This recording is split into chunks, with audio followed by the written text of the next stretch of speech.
All right, let's just jump right in. In the world of global business, you gotta understand something. What you wear isn't just fabric. It's a language. It's communicating who you are, how competent you are, and whether you can be trusted, all before you even open your mouth. So today we're gonna figure out how to speak it fluently. And no, I'm not exaggerating. Think about it. The wrong visual signal, the wrong first impression, can send a multi-million-dollar deal right off a cliff, and you will never even know why. This is a high-stakes business tool that, honestly, most people just completely ignore. So let's start with the why. You know that gut feeling you get about someone in the first 3 seconds of meeting them? Well, that's not some kind of magic. It's your brain running 1,000 tiny unconscious calculations based almost entirely on what it sees. Now, there's a really fascinating piece of psychology behind this. It's called the halo effect. And basically, it means if you look polished, professional, and put together, people's brains create a little shortcut. They just assume you're also more competent, more disciplined, and probably more reliable.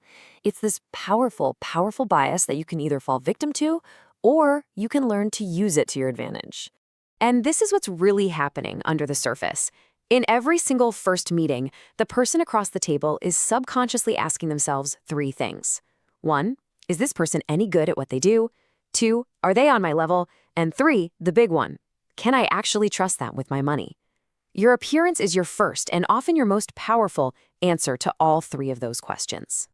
But, and this is a huge but, here's where it gets really tricky. The definition of professional isn't the same everywhere. What signals deep respect in Tokyo might come across as arrogant and out of touch in Stockholm. The rules of this language, they change dramatically depending on where you are in the world. I mean, just look at this incredible contrast. In Japan, conformity is everything. A dark, conservative suit doesn't say you're boring, it says you respect the group. Standing out is actually a red flag for unreliability. But then you hop on a plane to Sweden, and it's a complete 180. Simplicity and minimalism are key because their culture is deeply egalitarian. Overdressing doesn't impress anyone, it just creates suspicion and distance. You've got two huge economies with two completely opposite dress codes.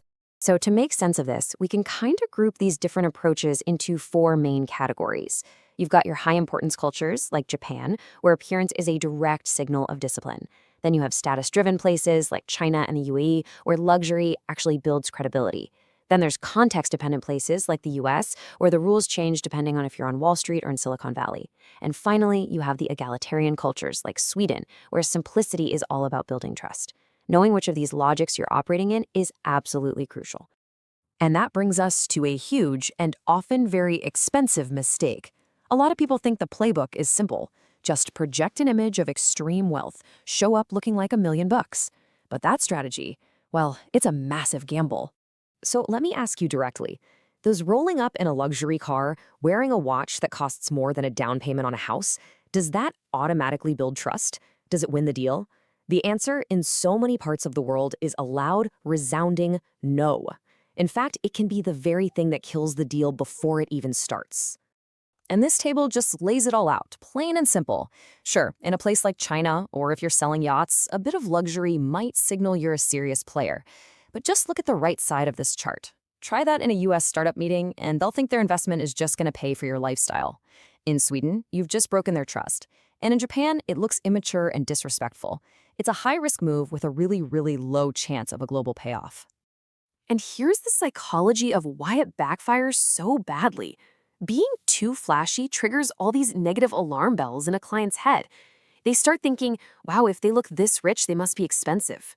Or worse, are they actually focused on my results or just on their own image? But the real killer is the last one, relatability. People instinctively, deeply trust those who feel similar to them. Showing off creates an instant gap. Okay, so we've looked at all the problems, all the ways this can go wrong. Now let's talk about the solution. The most successful people in global business don't just have one look. They have something far more valuable, social intelligence. They can read any room, any situation, in real time, and they adapt.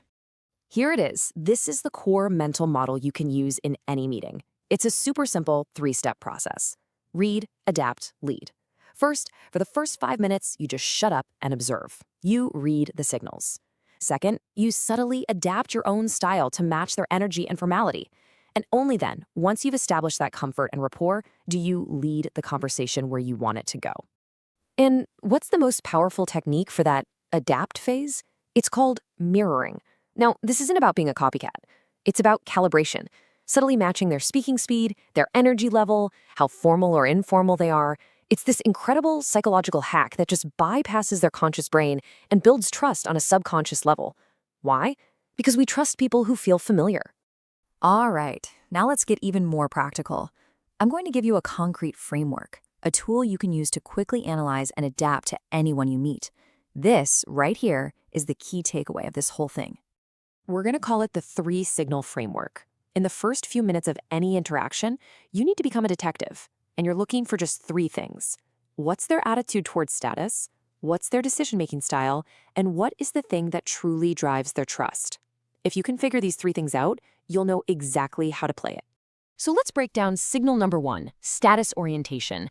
How do you spot it? Look around. Do you see premium brands, a fancy formal office? Do they talk about their big wins? That's a status-focused client. Your play is to look sharp and be confident.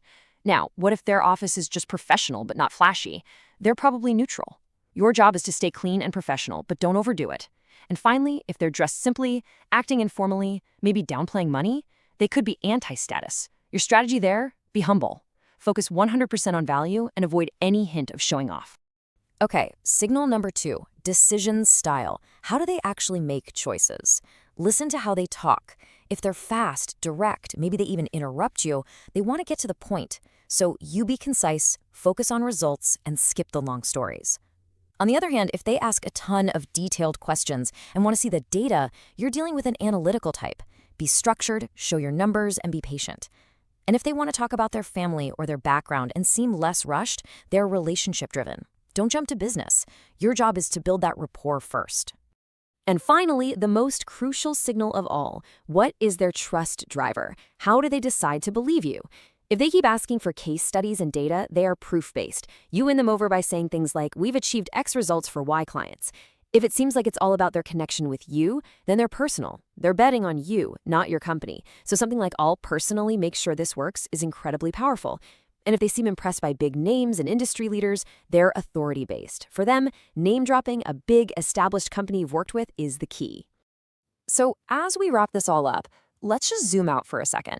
This was never really about just dressing for success. That's way too simple. This is about a much deeper, more profound skill. It's about communication, it's about empathy. And if you remember one single thing from our time together, I want it to be this quote. The goal is not to impress. The goal is to make the client feel comfortable doing business with you. That's it. That's the entire game. Shifting from trying to impress to trying to create comfort will change everything for you. Because the real skill in business, the thing that separates the good from the great, isn't having the slickest pitch. It's creating an environment of psychological safety. It's making the other person feel understood, feel comfortable, and ultimately feel confident putting their trust in you. So I'll leave you with a final thought. The question you should ask yourself before your next meeting isn't just, what should I wear? The real question is this: who do I need to become to make this person feel comfortable? In your next meeting, who will you adapt to become? If you like the video, please like, share, and subscribe.